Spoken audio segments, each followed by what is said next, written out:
Hi everyone, welcome to this webinar today. So today we're going to take a look at the virtual office feature where we will do a quick demonstration. Before we get stuck into that, I will do a little kind of intro and get us started with some housekeeping things. So to begin with, I just want to introduce myself. So I'm Olivia, one of the software training specialists here at Nexudus. And joining me today is my colleague, Leva, who is one of the product designers, and she'll be taking the lead on the demonstration.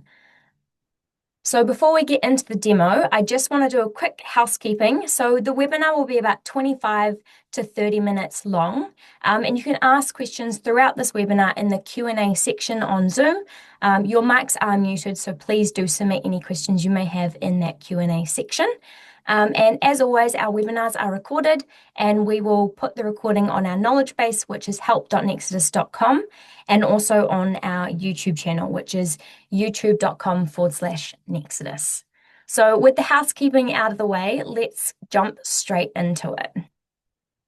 So we understand that running a business isn't cheap and staying compliant is quite difficult, and you want to be able to find smart ways to boost your revenue without creating more work. So virtual office services may be something that you are already doing. It might be something that you are thinking about doing. But we've heard that the process for verifying customers hasn't always been easy. And without the right tools, staying compliant and keeping things running smoothly can be a real challenge. So we went out and spoke to a few of our customers, and we found that those offering the virtual office service were actually managing it via a spreadsheet. And although that worked to a point, it was quite hard to manage. It's hard to keep organized, quite time consuming. You can't really scale up a spreadsheet that easily, and the manual effort required to maintain that spreadsheet and maintain the virtual office service via a spreadsheet didn't offer a good return on investment. So over the past few months, our team has been designing and developing the new virtual office feature to basically make managing the whole virtual office service a lot easier for you as an admin. So whether you're onboarding new customers, you're verifying someone as a one-off request, in the new feature, you can check addresses, you can verify identities, and you can track the entire process from start to finish as an admin on the admin panel, but also the customers or your customers can maintain and kind of keep an eye on the progress on the members portal as well. As well as those features, you can also see a full history of any checks that have been completed. Again, the admin can see this, and also so can the customer on the members portal. And you can re-request identity checks, address checks, or you can automate it as part of virtual office plans, which Leva will show you shortly. So all of the settings within the virtual office plan and the virtual office feature have been created and so that you can configure them to your space and so that you remain compliant in your country, because we know that each country has different rules and regulations. As part of the whole virtual office feature, we've also taken a look at our existing feature, which is register a delivery, and we've updated this as well so that you can register mail and parcels a lot easier, and you can also apply any one-off handling fees to customers' accounts.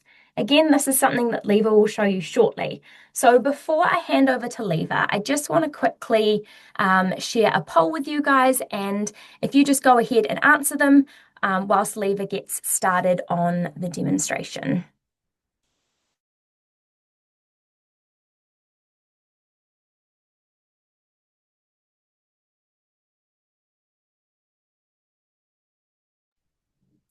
So great to have all of you here. So I'm sure you're all excited to see what we got in store for you. So let's get started.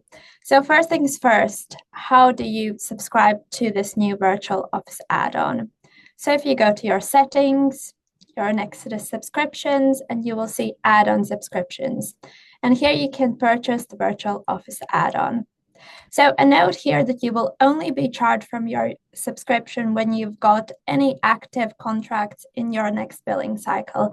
In the meantime, you can still enable the add-on and try it out. So let's go ahead and set up a virtual office plan. So you set up a virtual office plan same way you would set up any other plan. The only thing, we've added a virtual office plan template to make the process a bit smoother. So let's go ahead and add one. Lovely. So a key difference with the virtual office add-ons, virtual office plans, is that there will be a virtual office tab, which will cover two key things, such as configure the onboarding experience and configure the mail handling experience. So what is onboarding? So we've created this functionality in a way that you can enable some functionalities that are relevant for your space and the country that you're in, because we are aware that a lot of countries have a lot of different regulations in place. So we wanted to make this flexible. So let's start with the onboarding experience.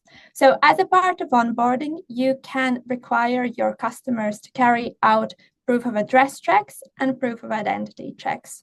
So as a part of this first launch, we have made it possible for you to enable manual proof of address checks. So what does this mean? So your customers during the onboarding flow, which we'll show you in a second, will submit their documents, and then your team members will be able to verify or reject them through the admin panel. So let's leave for proof of address checks them to be manual, and here you can add some instructions what documents you accept.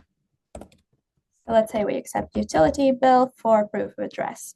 A thing to note that you can also enable these checks to be repeated every 3, 6, 12, or 24 months, depending on the requirements in your country. So let's say we will do every 12 months. So next thing, you can also enable proof of address checks, proof of identity checks. So for proof of identity checks, you can either enable manual checks, or you can also enable them to be carried out through Stripe Identity, which will then take care of the verification of the documents. But for this demo, let's leave them manual. So here again, if they are manual, you can add some instructions on the documents that you accept. The last thing to call out to do with the onboarding is that you can also add some custom onboarding questions to the onboarding form that will be exposed to your customer by linking a form to this plan. So let's do that here. So now we've taken care of the onboarding experience. The next thing is setting up the delivery handling settings. So here by default, you can see you can offer mail and parcel categories. If there is a category you don't want to offer, you can easily remove that, or you can also offer additional categories such as checks or publicity materials. So let's keep mail and parcels for now enabled.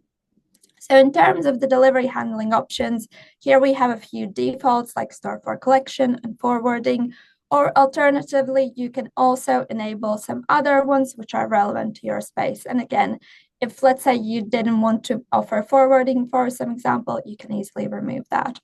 So let's add a few options here, and you can do the same for parcels. So now that you've enabled the delivery categories, you can also link delivery charges. So you can set up a product that you can then link to the delivery handling options. So let's say, for example, you want to charge your customer for forwarding. You can set up products that is forwarding, for example, small or large parcels. You can also do things as link storage charge. So let's say, for example, you want to allow your customers to store their deliveries in your space for 7 days, but after 7 days, you would want to charge them for it. So you can set that charge up here as well. And then whenever a delivery is automatically registered, then we will apply the charge to that particular delivery if the customer has exceeded the number of free storage days you have set up. So, and you can do the same for any of the other handling options that you have enabled, or alternatively, you can leave it without charge, and then it means just no charge will be applied to that particular customer's delivery. So now that we've set up the plan, let's go ahead and add a virtual office customer.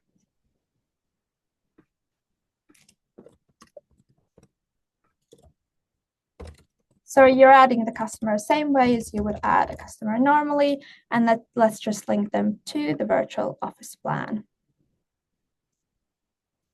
Okay, great. The customer has been created. A few things to point out. When it is a virtual office customer, you will see a virtual office tag next to the customer's name, so it's a bit easier to recognize and distinguish them. So a thing to point out that any virtual office contracts added to a customer's account will be by default paused until the customer has completed all the identity checks required as a part of the plan. So let's have a quick look at the contract itself. We have a few new sections that are not available in any of the other contracts besides virtual office contracts. So we have contact section, we have beneficiaries here. So beneficiary is an equivalent to applicant as recognized in the USPS 1583 form. We have company aliases, so that's just the company name, whether it would be Browning, Brown Dashing. And we have nominated recipients, so that's anyone who can receive mail as a part of this contract.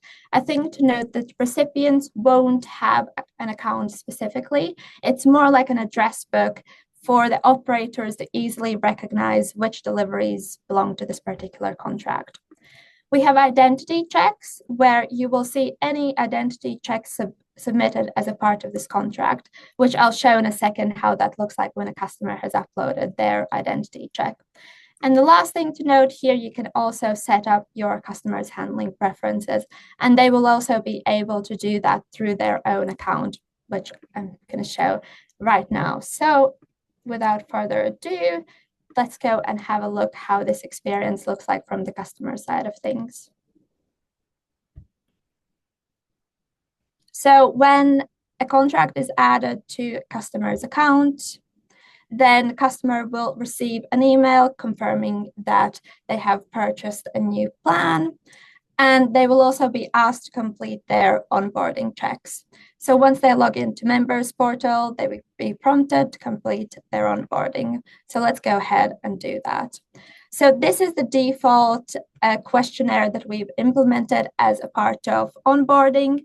And I also mentioned that you have an option to add some custom questions, which will appear in the additional details section, which we'll see in a second. So let's say we're setting this up for a company. Let me just add the company details. Okay, we're happy with this. So this is the section where you will see any custom questions added as a part of onboarding for this plan. And you can add any questions that are relevant to your space and your customers. This is just an example that we've added here. Now that we've added all the onboarding details, we proceed to the compliance checks. So here I mentioned beneficiary, that is also an applicant as recognized in the US. So let's fill out their details. So their date of birth, their phone number, their address.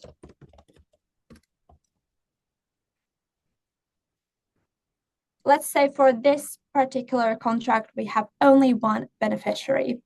So once we're happy with all the details, let's go ahead and complete identity checks. So at this point, we have generated 2 checks as requested in the contract. So let's upload their identity documents. Their photo and their ID. Let's submit this. And now let's do the same for proof of address checks. Let's upload a utility bill. Great.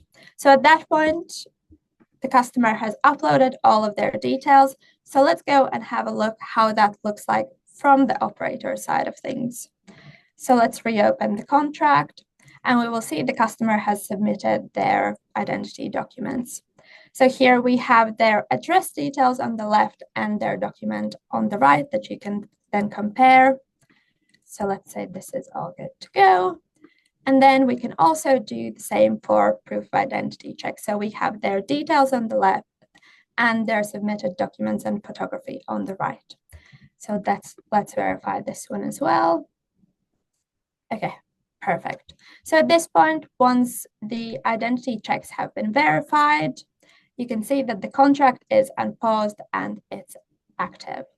So let's quickly go back to the customer's profile. They will have received a confirmation that their onboarding was successful. The next time they log in, they can go ahead and set up their delivery handling preferences. So they will only see the delivery categories that you have enabled in the specific plan that they have purchased.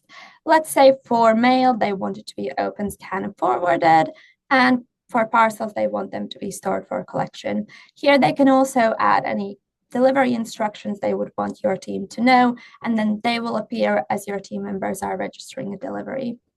You can also add any additional aliases, and by default, any beneficiaries are added as recipients, and you can add their forwarding address here as well. Okay, so now we've set up all the customer information. Let's go back to the operator experience. Before we go ahead and register a delivery for a virtual office customer, one thing to point out that identity checks are also available outside of virtual office plan. So for example, if you want to request any of your other customers to complete an identity check, you can do so by navigating to the CRM and identity checks. And basically through here, you can request a one-off identity check, and it will be both proof of address and proof of identity, same as I showed you in the plan setup. So, okay, we've taken care of the onboarding part. Let's go ahead and register a delivery for this customer. Let's go ahead. Let's say we are registering mail. Find Tom. Have Tom. Okay, here we can see that for Tom, for mail, Tom has set up the mail handling preference to be open, scan, and forward. So at this point, you could also upload a photo of the letter itself if you wanted to, for example, or a photo of the parcel. Let's save the delivery. And then now that you have saved, you can see you have an option to upload the scan of the document and then also take care of forwarding. So let's start with the scanning first. Let's upload the document scan. And then here is where the handling charges come in. So for scanning here, we had linked just one charge, so it's automatically added. In this instance, we had set the price to 0, but you could also set the price in the product to anything else you would want to. And you can also override the default price. So let's say $1 for £1, for example. And note here that the charge is only posted to your customer's account once you've marked the delivery as scanned. So let us quickly do that. So before finishing processing delivery, I will also quickly show you how this looks like from the customer's account. So they would have received an email notification, and also if they've got push notifications enabled. So they will see the deliveries here. They can see the status is pending forwarding. Let's open the delivery. So here they can see any of the attachments that you have attached during the processing of the delivery. They can also see when the delivery was received and scanned. And if had we added any delivery notes, they would have been visible here as well. But let's then go ahead and finish processing the delivery. So let's say if we had a forwarding receipt, you can also upload it here.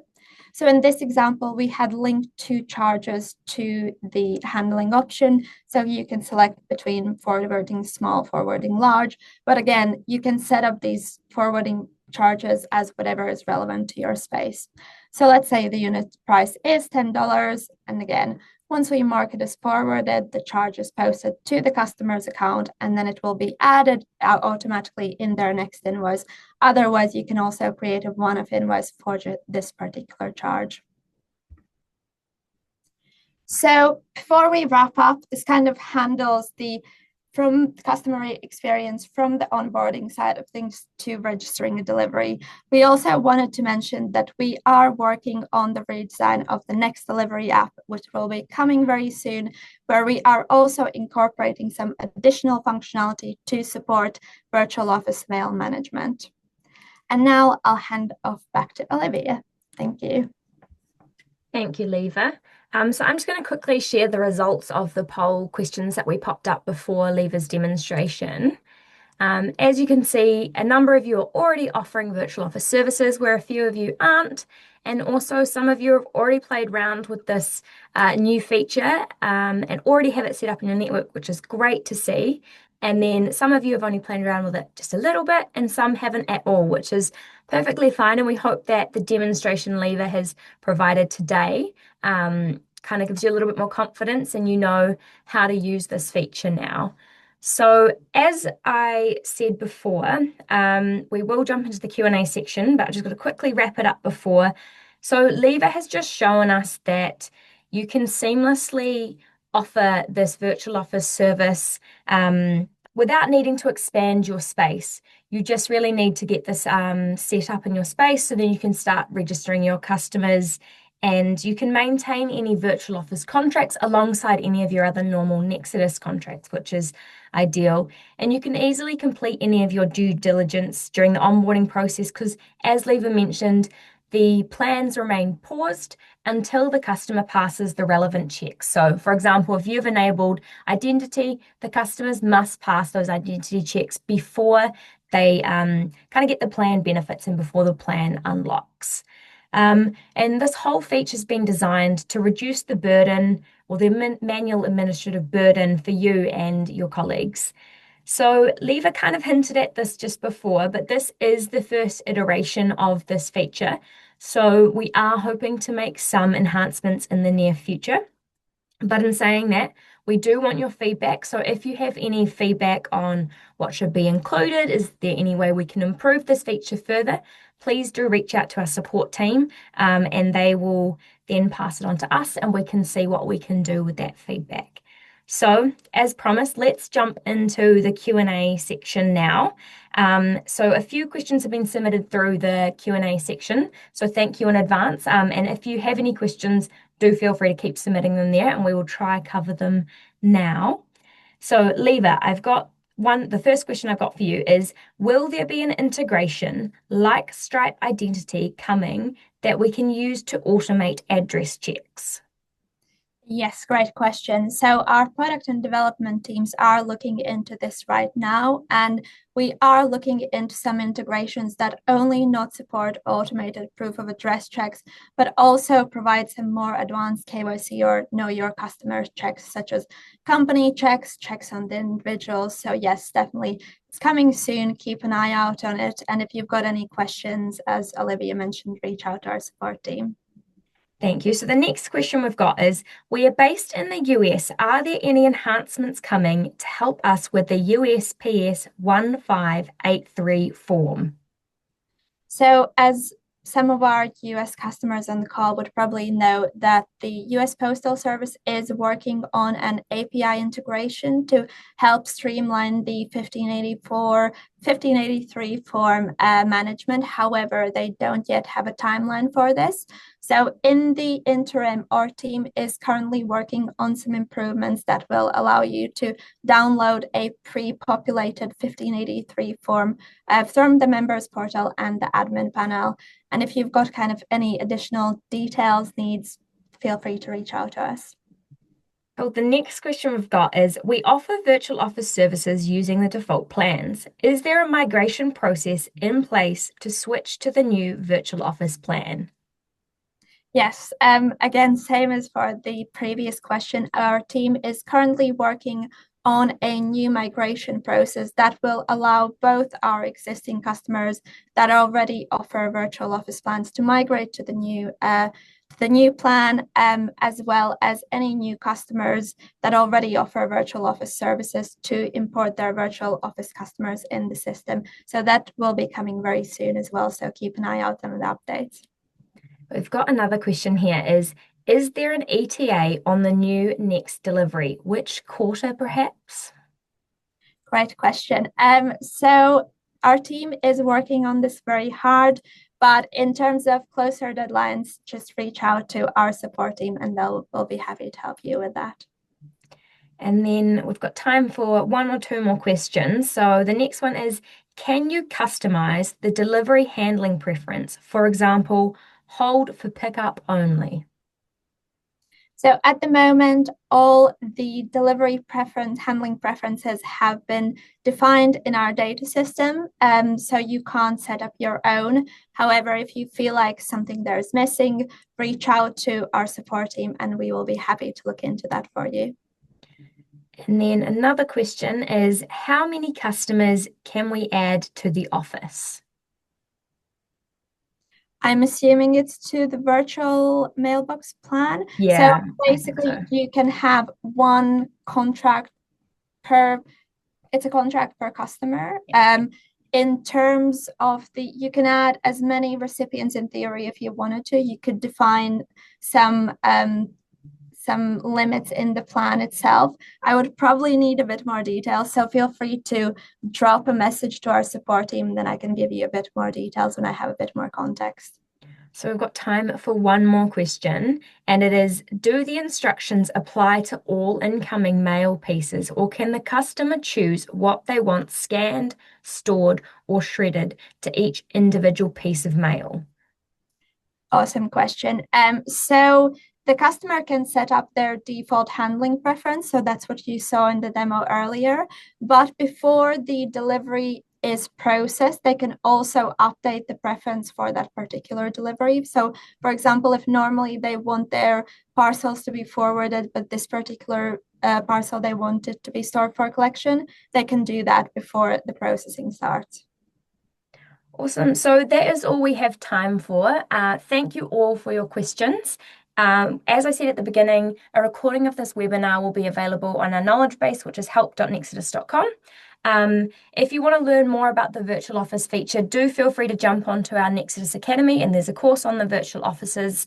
But if you need any further help, please do reach out to our support team and they'll be happy to help you look at your virtual office setup or help you with any trouble you may be having. But thank you all so much for your time today, and we hope you enjoyed the webinar, and we look forward to seeing you at the next one.